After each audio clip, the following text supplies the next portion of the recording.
Actually, mga kababayan, ito nga, yung ating pag-uusapan. Bakit nga ba sinabihan ni Sarah na plastic si Isko? Plastic ang mga taga Maynila. Napagod na daw siya. Bakit nga ba? Oo, dahil po, mga kababayan, si Isko kasi ay pumayag na magkaroon ng improvement sa Maynila, lalong-lalo na ang yung proyekto nila diyan sa may sa yung Pasig Esplanade, or Esplanade ba ang pagtawag dyan? Oo, pumayag kasi si Yorme na tulungan siya ni PBBM. Ngunit mga kababayan, itong si Sara ay parang nagalit at sinabihan pa niyang plastic daw si Isko, plastic daw siya.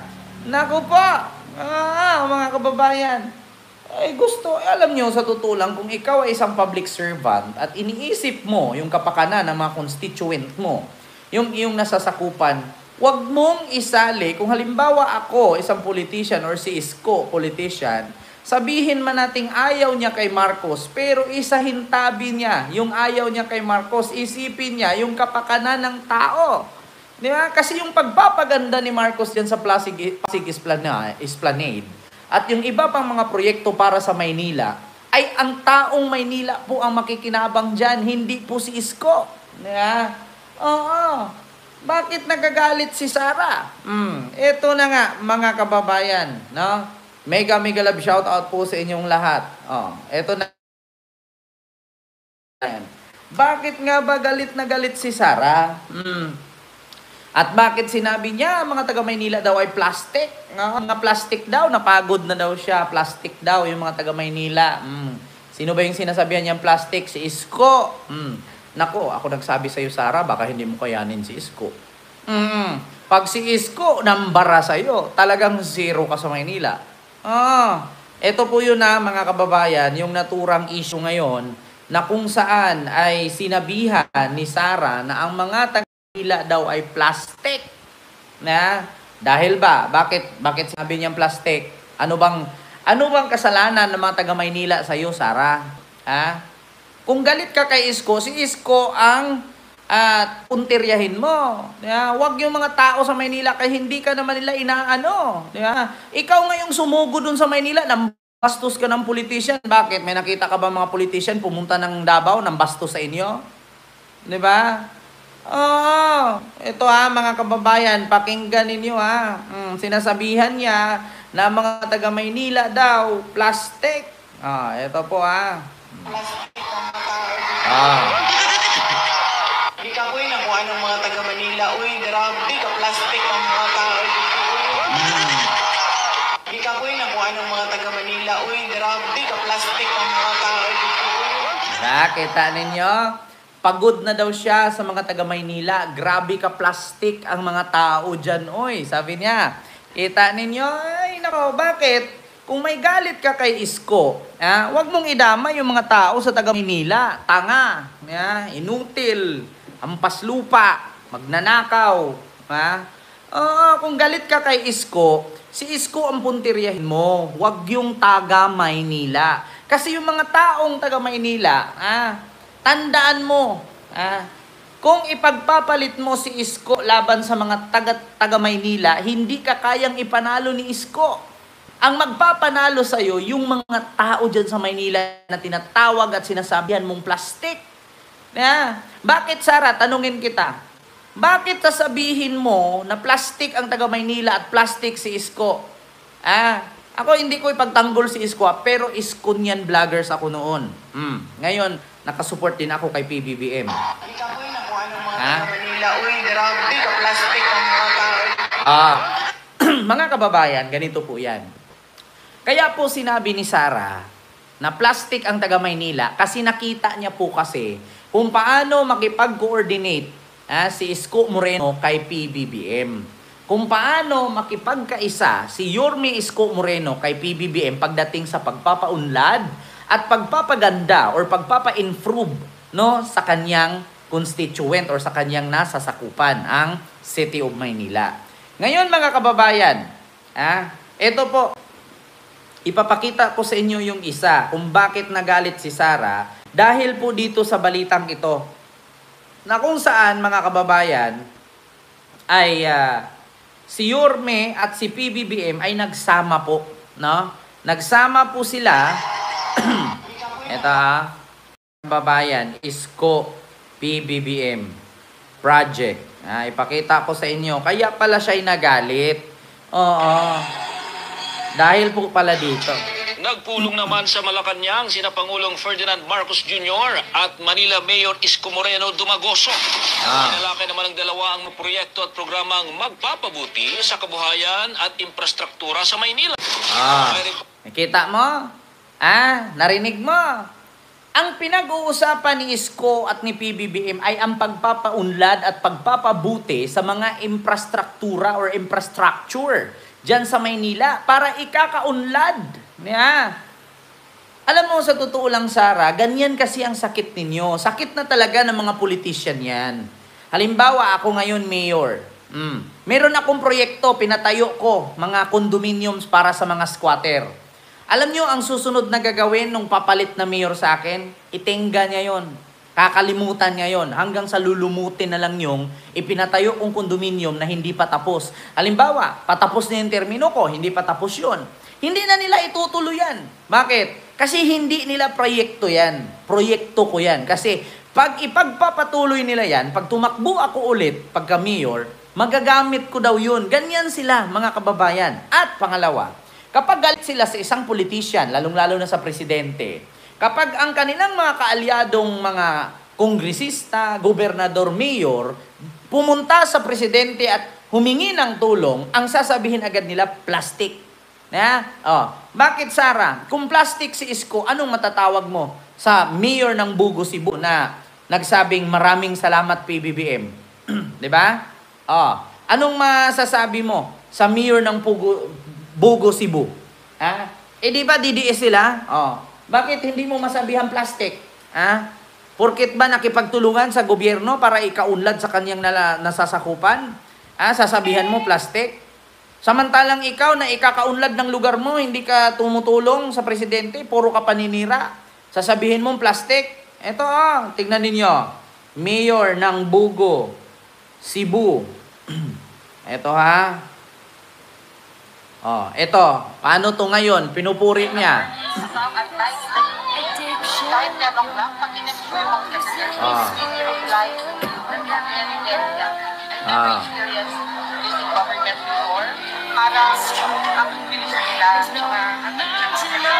Ilaw na, along the highway, Ayan. power na.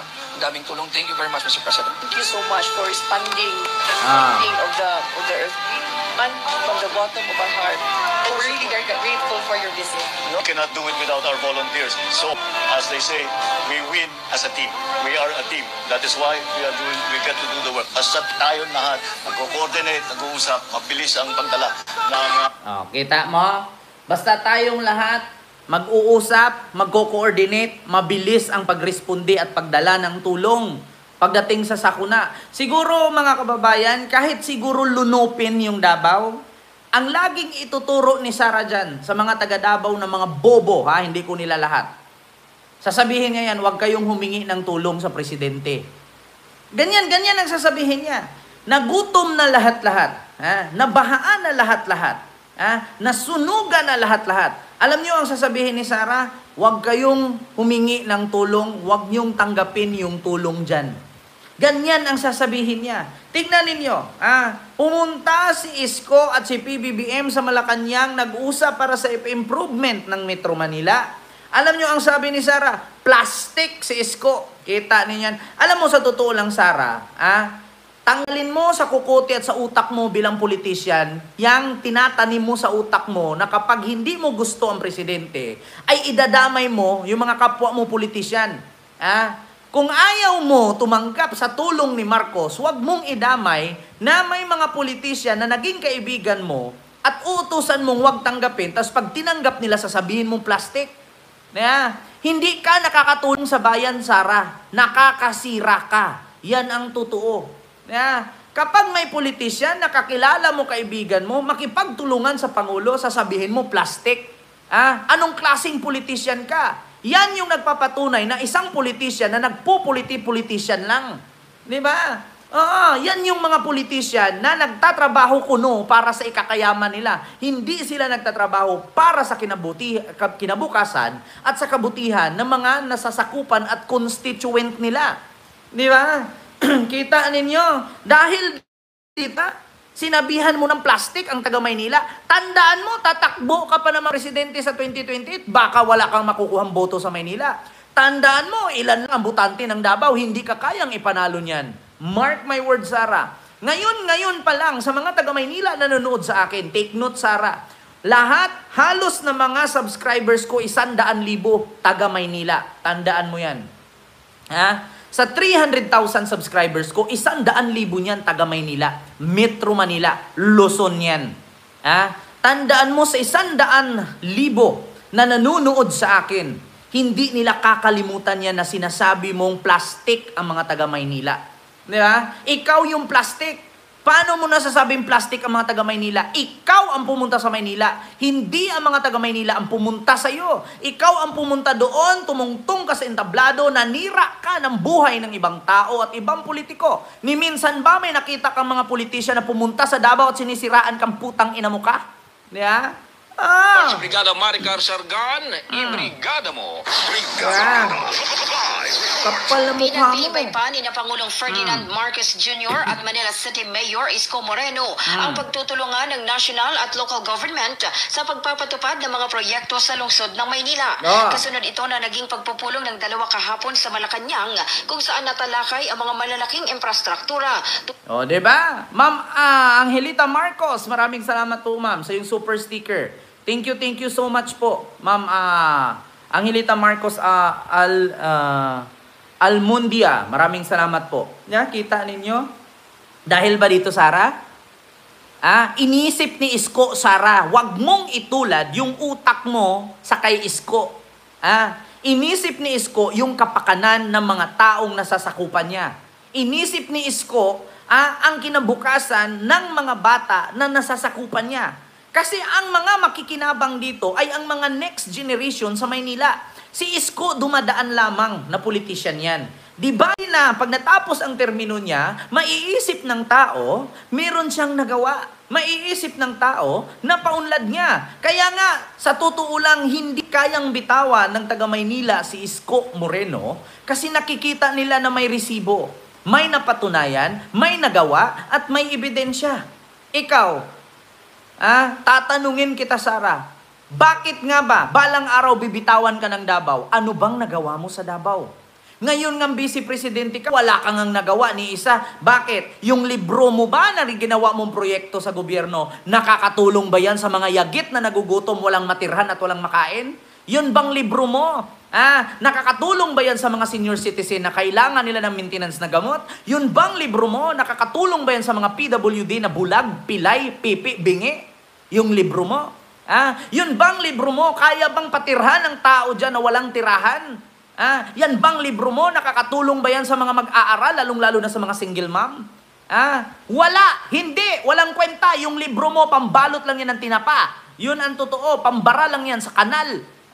Nagkakakos lang na ng baha sa kalsada. Yun ang totoo. Magkaka-project ka nga lang, wala pang kwenta. Nagtatanim ka ng puno, 1 piraso lang, tapos magpapapicture ka. Sabihin mo, nagtatanim ka. Luso mo, Sarah. Kaplastikan niyang ginagawa mo. Kung tutuusin nga, dapat yung mga sekretary mo ang vice president eh. Biruin mo, tumatanggap ka ng singsahod ng presidente. Tapos ang nagtatrabaho, yung sekretary mo, hindi ka ba nahiya? Diba? Tinuringan kang vice president ng Pilipinas, tapos ang nagtatrabaho, yung mga staff mo, dapat nga yung sahod mo sa staff mo yan ibigay eh. Diba? Anong kwenta mo? Tumatanggap ka ng sahod bilang vice president, tapos hindi ka nagtatrabaho. Diba? Dumating ang baha, dumating ang lindol, dumating ang sunog. Anong sabi mo? Tumulong ang office of the vice president. Hindi ka naman nag-abot ng tulong, pumunta ka lang dun. Nakipagsikan sa mga politician, sabay pumunta ka sa may patay, tapos umuwi. O sinong namigay ng tulong? Yung mga staff mo. O sino ang plastic ngayon? Diba? 'Di ba? Yan ang proyekto ni Isko at ni PBBM na magpapaganda sa infrastruktura ng Maynila. Yung connecting mula Maynila, Cavite at Batangas na kalsada na dating 2-3 oras, ngayon ay 40 minutes na lang. Yan yung mga proyekto nila. Bakit, Sara? Kapag ba ang isang mayor ng lungsod or lalawigan or di kaya syudad na kaibigan mo, kapag tumulong, kapag ba tumulong siya or makipag-coordinate sa presidente na ayaw mo, plastic na? Tandaan mo, Sara, naging vice president ka dahil sa boto ng tao. Kaya dapat ang gagawin mo, magsuklian mo yung binoto ng taong bayan sa'yo at yung pinapasahod ng taong bayan sa'yo. Di ba? Hindi yung porkit galit ka kay Marcos, hindi mo natanggapin yung proyekto. Ikaw wag mong tanggapin kasi galit ka, pero yung mga tao nangangailangan ng tulong yan, putang ina ka. Di ba? Yan yung totoo. Wag mong pairalin yung galit mo kay Marcos. Isipin mo yung tao, yung constituent mo nangangailangan ng tulong yan. Akala mo naman kaunlad-unlad ng Davao. Diyos ko. Kung tutuusin nga ang Davao, singtulad lang ng Santa Mesa yan. Diba? Yan ang totoo. Akala niyo maganda ang Davao. Utangin na nung kinaganda sa Davao, parang Santa Mesa lang yan. Parang pumunta ka lang ng rekto. Parang Abinida lang yan. Parang Ligarda, Santa Mesa. Diyos ko. Maunlad nga ang Davao, puro naman kurap. Dahil lang dito, sa pakipag-coordinate ni Isko kay PBBM, at dahil magkaibigan kay ni Isko, nakaharap mo siya, nakausap mo siya, sabihin mo na agad plastic. Tandaan mo, tatakbo kang presidente sa 2028, baka wala kang makukuhang boto sa Maynila. Di ba? Baka wala kang makuhang boto sa Maynila. At huwag kang magalit na minumura kita. Ikaw nga, nagmura ka kay PBBM, nagalit ba kami sa'yo? Bakit? Kayo lang may karapatan magmura? Expression ko to. Freedom of speech ito. Kayo. Pag kayo ang sinita, sasabihin nyo, freedom of expression, freedom of speech. Pag kami, bawal na. Magagalit kayo. Kapal ang pagmumukha ninyo. Ikaw nga, minura mo yung presidente, first lady at house speaker. May nangyari ba sa'yo? Tapos pag kami magmura si putang ina ka, magagalit ka? Luso mo. Magtrabaho ka para hindi ka mapuna ng tao. Tandaan mo, Sara, walang taong magagalit sa'yo kung hindi ka gumawa ng ikakagalit namin. Yan yung totoo.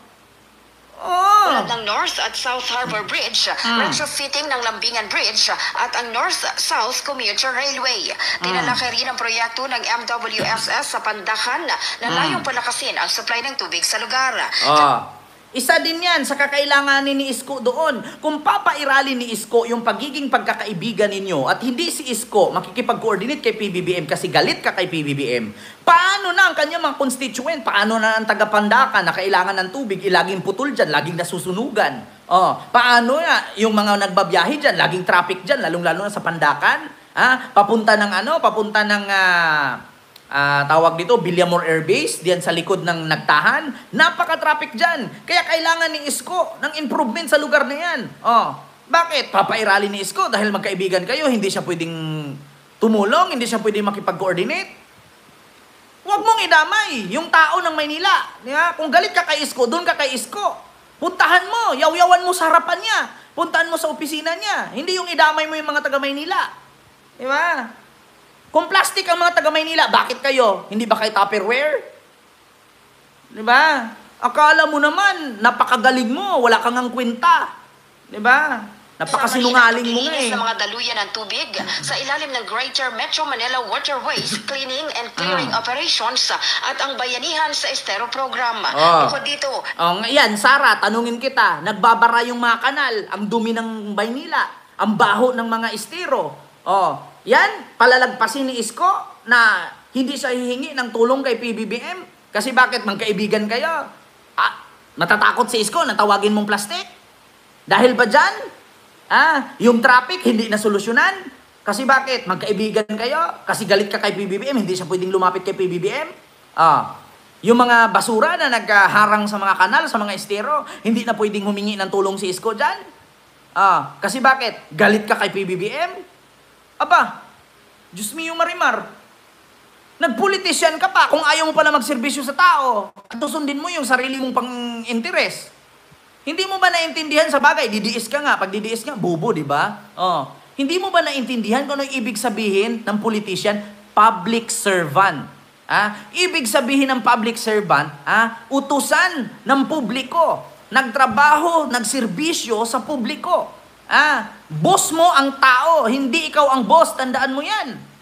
Di ba? Huwag mong itulad si Isko sa'yo. Si Isko kasi wala siyang pakialam sa mga kaaway niya sa politika. Ang iniisip niya, yung constituent niya, yung kaunlaran, yung improvement, at kung paano niya masolusyonan yung problema ng Maynila. Kasi bata pa si Isko, alam niya kung ano ang hirap ng Maynila, alam niya kung gaano kahirap bilang isang Manilenyo. Palibhasa kasi hindi mo nararanasan kumain ng pagpag. Hindi mo naranasan matulog sa karton. Kasi di ba pinalaki kayo ng tatay ninyong spoiled? No, yan ang totoo. Bakit Sara, naranasan mo ba kumain ng pagpag? Naranasan mong maligo sa hanggang dibdib ang ba? Hindi. Hindi yung naranasan yan. Kasi pinalaki kayo ng magulang ninyong spoiled. Kaya nga tignan mo ngayon. Walang batas sa inyo, di ba? Kayo ang batas kasi spoiled ka, bratinilya ka. Yan ang totoo. Kaya si Isko, binuto ng tao, sinukli niya, binalik niya sa tao, nigay ako sa kanya. Ikaw, binuto ng taong bayan, putang ina ka, hindi ka naman nagtatrabaho. Bakit? May naisukli ka na ba sa taong bayan? Puro ka lang puna kay PBBM, puro ka lang paninira. Di ba? Kada na lang balita, kada may kamera, kada may nagbibideo, lahat ng sinasabi mo, si Marcos, si BBM, bangag, adik, walang ginagawa. Hindi nagagawa yan at all. I swear to the flag, tang ina nyo, budulin nyo pa yung taong bayan. Di ba?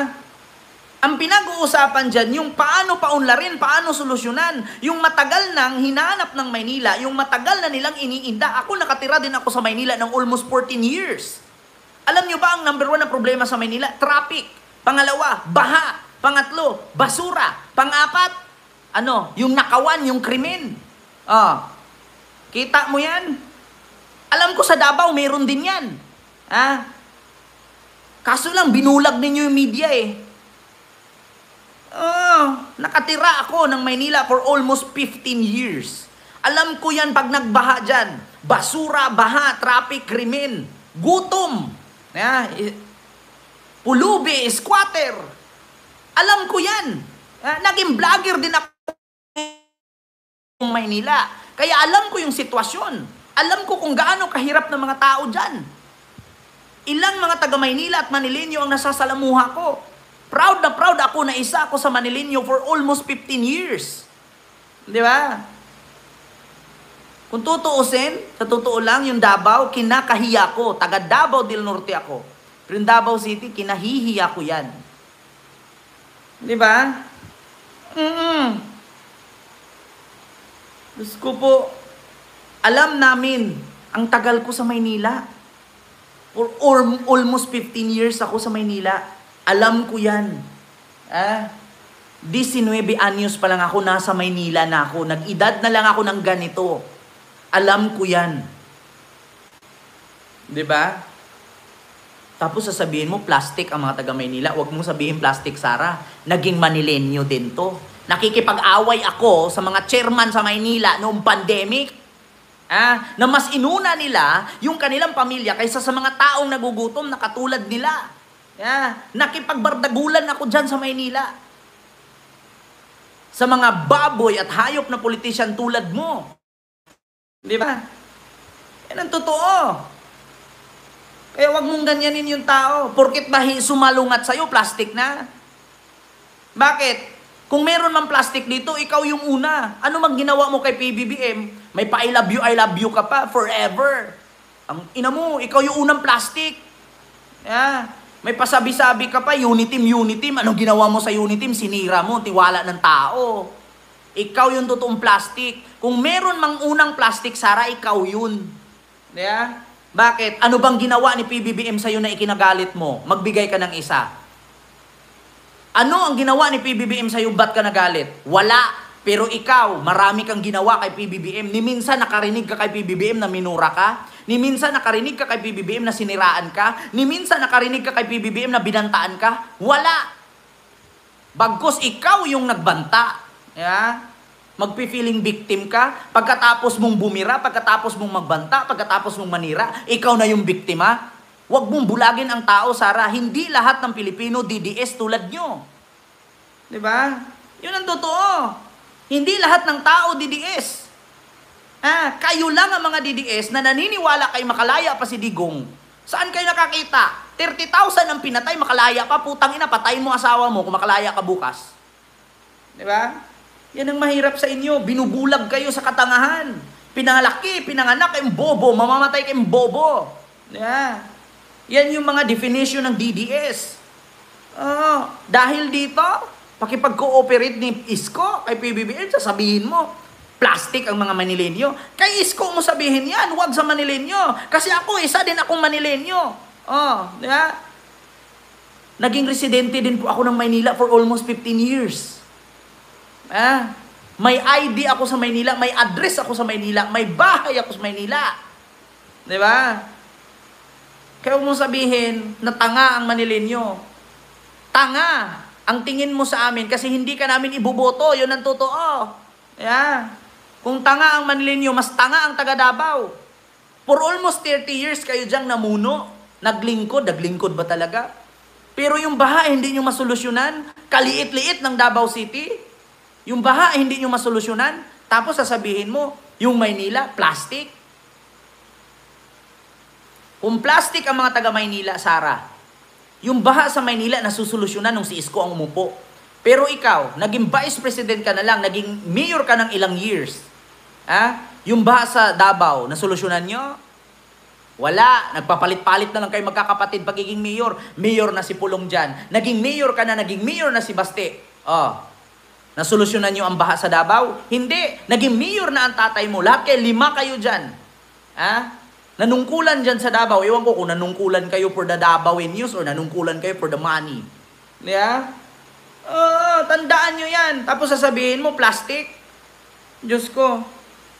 Ang plastic, kapag binabaha, hanggang dibdib ang tubig. Yeah? Yun ang totoo. Tapos sasabihin mo, plastic ang Maynila. Wala nang plastic sa Maynila. Pag nagbaha sa Maynila, ang linis ng tubig. Sa Davao, pag nagbaha, nako, leptospirosis ang sakit. Yan ang totoo. Diba? Kasama rin sa kanilang adyenda ang pagtulong sa mga pamilyang nasa lansangan para isama sa Pantawid Pamilyang Pilipino Program o for... Kita mo? Isa din yan sa mga panukala ni PBBM at ni Isko na yung mga pulubi, yung mga natutulog sa lansangan ay tulungan at bigyan ng tirahan. Bakit sa Davao walang ganyan? Napakadaming ang baliw sa Davao.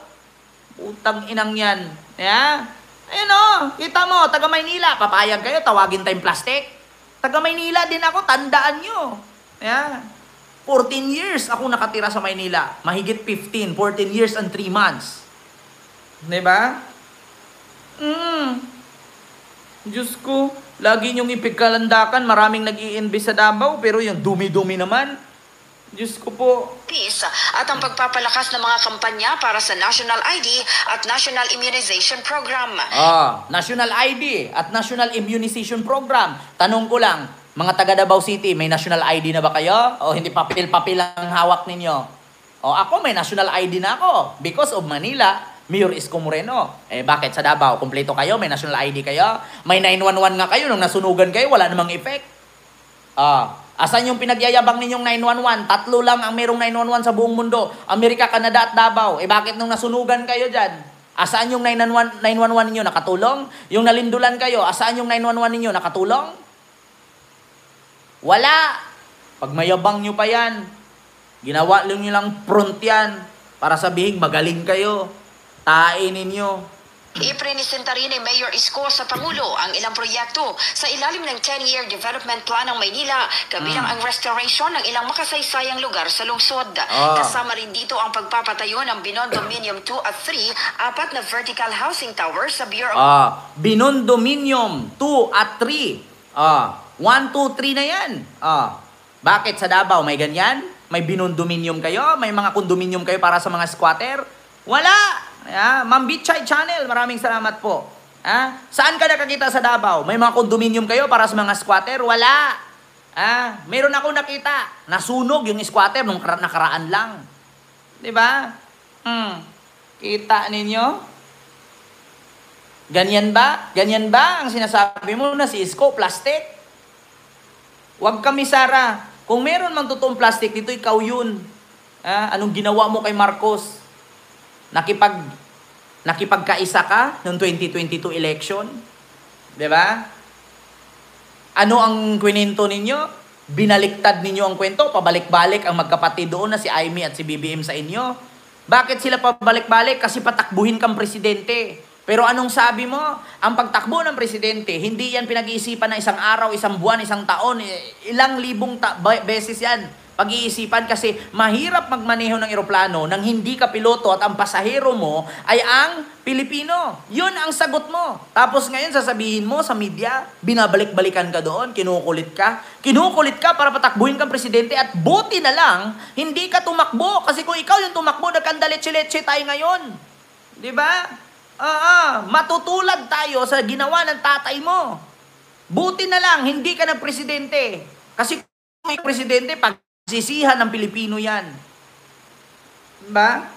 Ito ba yung dahilan ng bakit mo tinatawag na plastic ang mga taga-Maynila? Plant Industry Compound at ang pagpapatuloy ng Land for the Landless program.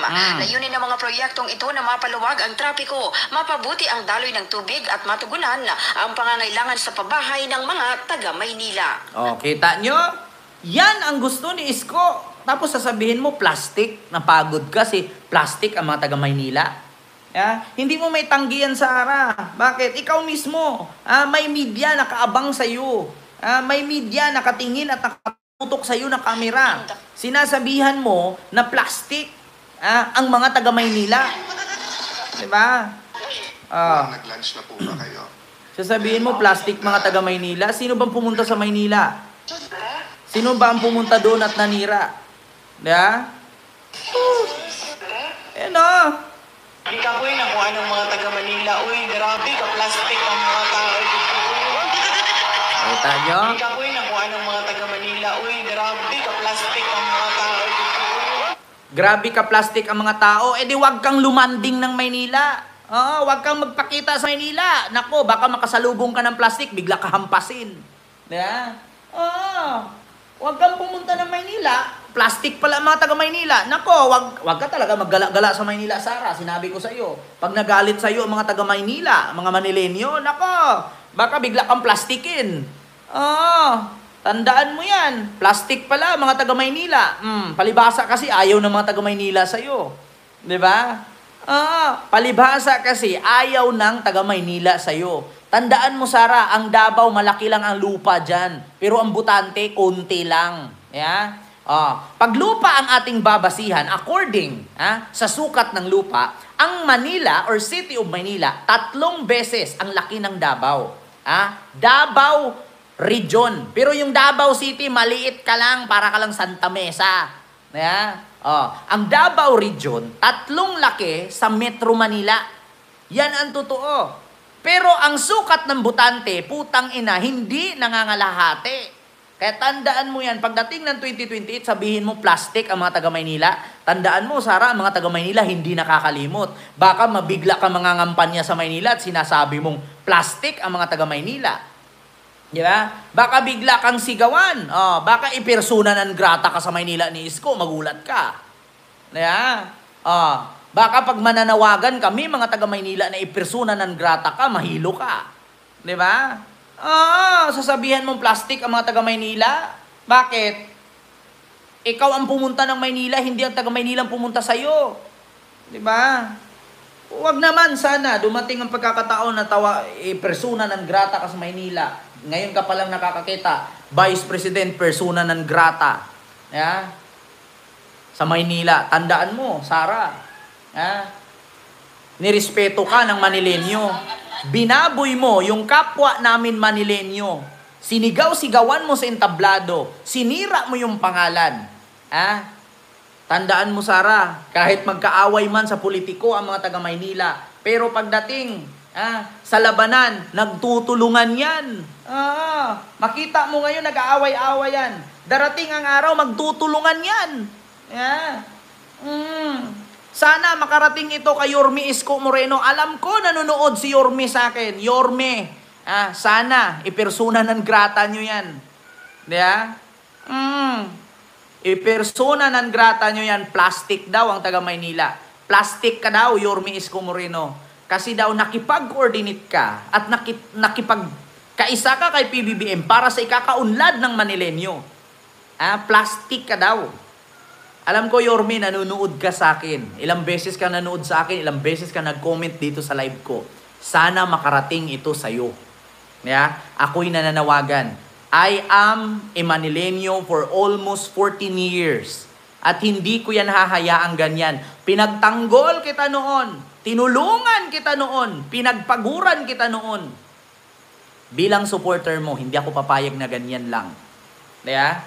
Mali ba ang makipagkaisa sa presidente para sa ikakaunlad ng kanyang lalawigan, kanyang syudad at kanyang nasasakupan? Kung galit kayo kay Marcos kayo magalit, huwag niyong idamay ang taong Maynila. Yeah? Yun lang ang aking reaksyon kay Lustay. Yeah? Sunod, ito mga kababayan. Ito pa ang isang pangyayari, mga kababayan. Ano ba ito? Ito si Chavit. Ako, mga kababayan, nagkatotoo nga.